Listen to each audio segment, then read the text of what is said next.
Everybody, thank you for watching Chin Fat. In this series, I am getting into, first of all, getting into like writing, talking about writing a screenplay and getting a screenplay developed so you can shoot something. Then we're going to get into pre-production, then we'll get into the production process and so on. But continuing writing, I want to talk a little bit about writing two different things. First of all, this episode is going to be on writing action, or what's called description. It's the same thing. And then we're going to be talking about writing dialogue in the following episode.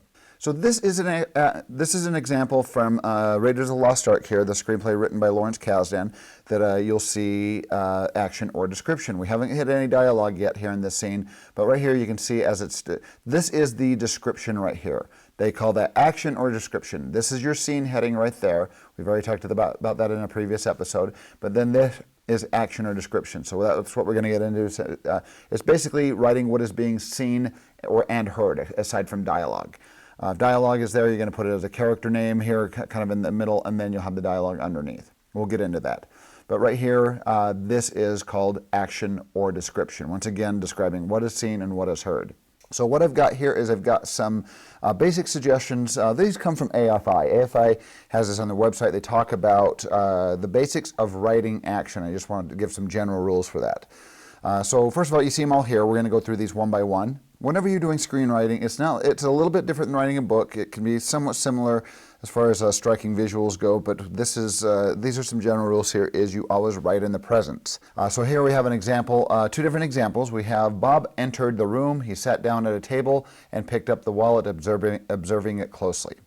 So that is not present tense, it's past tense. So this is the way screenwriting is done right here on the bottom, is Bob enters the room, he sits down at a table and picks up the wallet, observing it closely. Even if something takes place in the past, you always write in the present with screenwriting.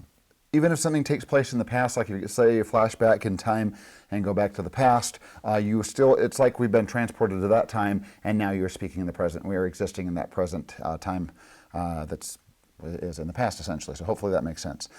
Bob enters the room, he sits down at a table, picks up his wallet, observing it closely. Okay, so next one is you write what is being seen and heard. So once again, in present tense, but this is describing what is being seen and heard aside from dialogue. Like if something drops to the ground and if there's a big bang, then you will hear that, then you'll write that in part of the action or description. Bob opens the wallet, he looks inside to see several $100 bills. Suddenly, a loud bang comes from behind him. Bob whirls his head around to see that the door has been slammed shut. So there's an example. Another general rule, break up your paragraphs. Now, I did bring up this screenplay from Lawrence Kasdan. These paragraphs, by today's standards, are probably a little bit too long. He puts some good heavy description in there, which is fine, and as he gets through setting up a scene, his paragraphs tend to get a little bit smaller and smaller, which is fine. And I'm not going to say that Lawrence Kasdan was making a mistake. This was written back in the 1970s, so things have changed a little bit, where if you look at like a Christopher Nolan screenplay, whereas if you read a Christopher Nolan screenplay, as you can see here, this is from Batman Begins, but you've got very, very short, and then he probably goes to the other extreme where he uses very, very little. He's writing something that he's going to be directing most of the time. So with that being said, he tends to write just a very minimal description because he kind of visualizes what everything's going to look like in his head. So, but this is something a little bit more typical. Like I said, maybe a little too short. Like look at the amount of description right here. Thomas carries Bruce up the main stairs. See, this is a very, very short paragraph. Just like basically 3 sentences there, and that's it. General rule is when you're writing action or description, 1 to 3 paragraphs at the most. If you get above that, the paragraphs start getting too bulky and it becomes more difficult to read. It's really about giving the reader a good experience and visualizing things without giving away too much, so that you don't want to give so much description that it kind of destroys their own imagination. Because that's what a director does. A director reads through a screenplay that the screenwriter has written and then starts visualizing and starts getting creative and starts figuring out how am I going to tell this story visually. But you might want to put enough in there just to kind of stoke those just to get those visuals kind of going there. So here we've got but one big run-on paragraph. That's not good. Like I said, 1 to 3 sentences per paragraph. This could be broken up into 3 paragraphs, essentially. So there you go. You see the same thing being said. Joanna runs across the grass, quickly ducking behind a tree, and so on. Short paragraph, short paragraph, short paragraph. That's a lot easier to read than this right here. So when you're doing action or description, just don't make it one big bulky paragraph. I don't know if it's true, but I heard that crazy people write in big bulky paragraphs and never learn to do a paragraph break. Probably not true. So anyway. but because I'm a crazy person. Avoid run-on sentences. Yeah, like I said, it's kind of good just to be brief, and it's good to be very, very visual, but also it's important to be brief. And a lot of people, when they start writing, they want to start stylizing the writing, especially if it's like a fight scene or something like that, and putting in all the choreography. I'd say simplify it, because oftentimes when the director comes in and starts directing, they're going to bring in a professional choreographer who's going to do the choreography, and they're going to basically ignore everything you say except for the key plot points.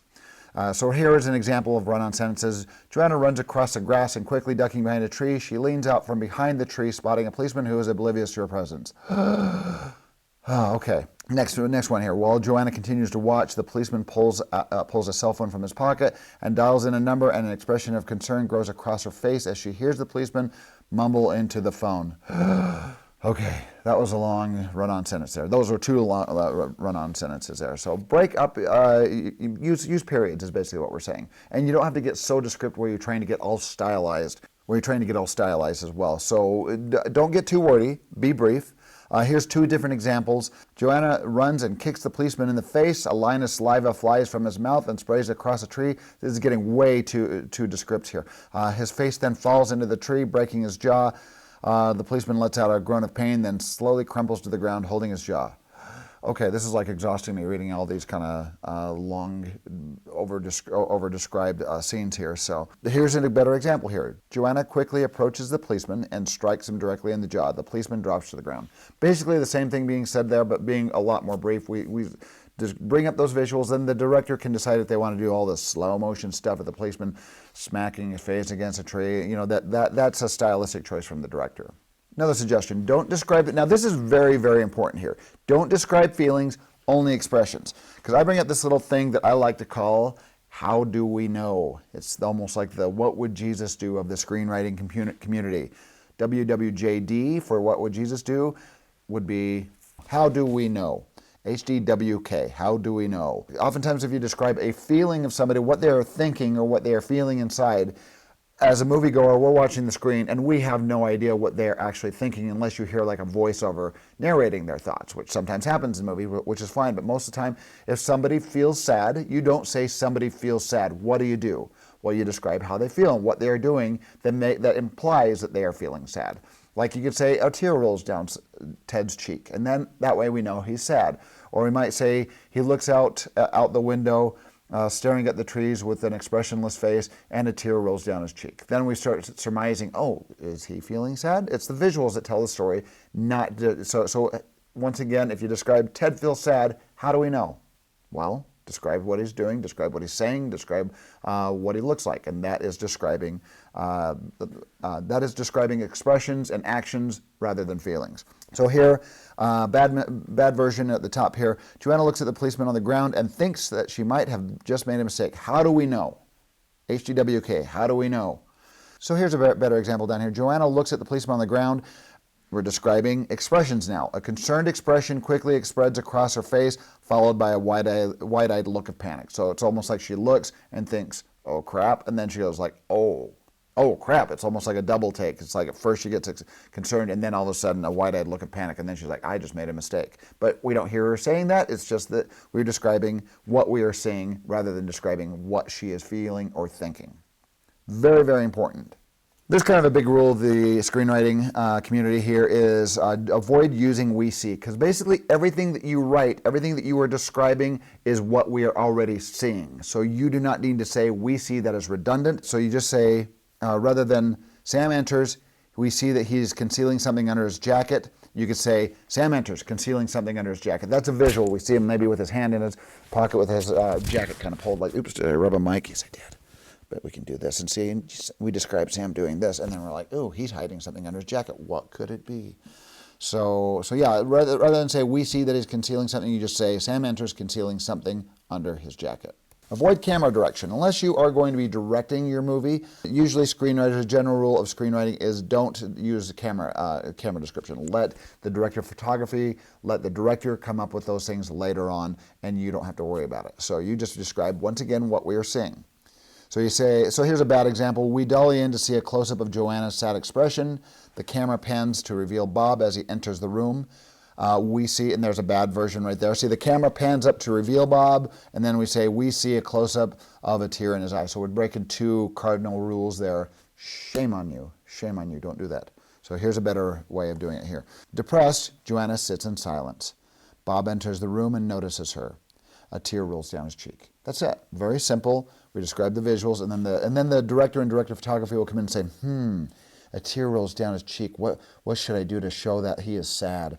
I'll do a close-up, and then we can see that tear rolling down his cheek. See, then I mean the language implies that, so they'll probably end up doing like a close-up or an extreme close-up of the tear rolling down Bob's cheek.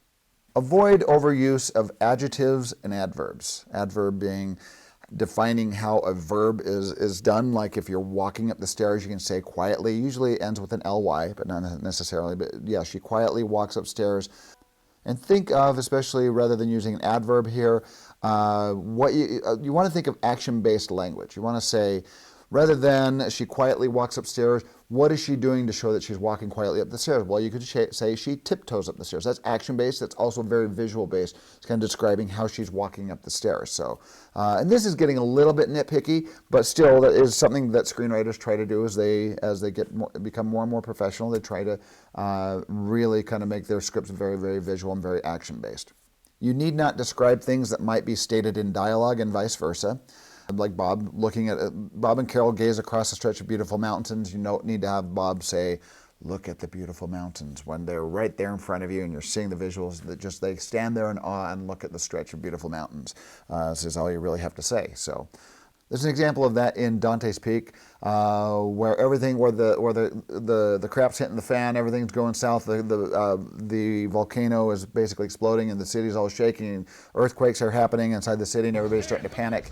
And then you have the geologists that are there in the town studying this, and then this group comes running outside to see the volcano erupting. And then one guy said, with everything all falling down around everybody, one guy says, "This is not good. This is not good. This is not good. This is not good." He says it twice, essentially, and it's like, well, no duh. We know that's not good. We can see that. We can see that people are freaking out, people are dying. It's like, of course this is not good, so you don't need to say it. Am I saying that's bad writing? Dante's Peak's a fun movie, but that little portion right there, the dialogue, is, I think, unnecessary. All right, last thing here. So those are some general rules there, and then also action. When it comes to action and dialogue, just make sure you're kind of up to date with just some common grammar. I mean, there's tons of videos on YouTube. You can kind of get down basic grammar by watching some of those videos if you don't want to go read a big grammar book. But I would really recommend, if you're going to be a writer, it is good to understand grammar. It looks very professional to use good grammar. So, example, using apostrophes, computers, plural versus computers, possessive versus computers, plural possessive. So you have several computers that own something. Contractions like your and your. This first one here, the contraction there, that is you are contracted into one word.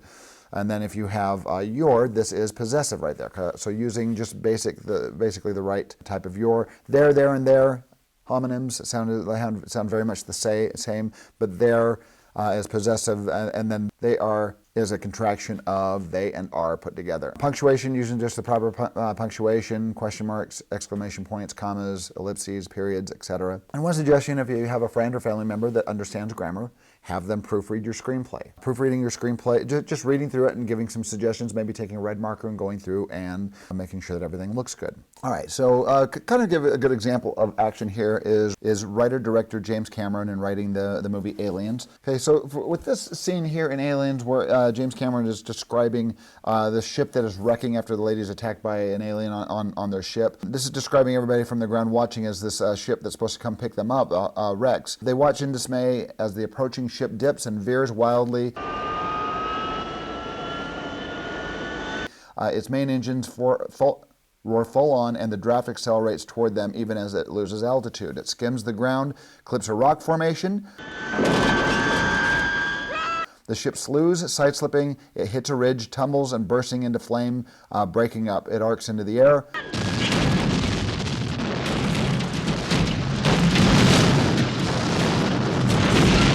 End over end, a Catherine-wheeled juggernaut. She grabs Newt and sprints for cover as tumbling section of the ship's massive module slams into the APC and it explodes into twisted wreckage.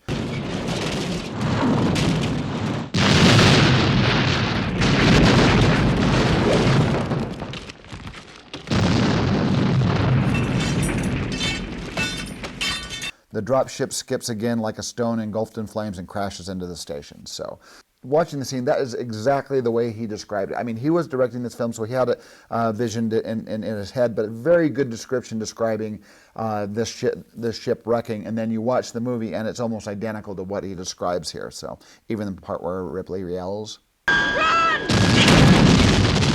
All right, guys, well, that's about it on teaching action or description. Once again, it's the same thing. Whether we say action or description, those words are used synonymously. It's describing what you are seeing, what you're hearing, aside from dialogue, within a scene. So then those are some of the basic rules on doing it as well. Thanks for watching. The next episode, we're going to be getting into dialogue and talking about some tips for writing dialogue. So yeah, once again, thanks for watching Chin Fat. If you have any comments or questions, please post them, and we'll see you in the next episode.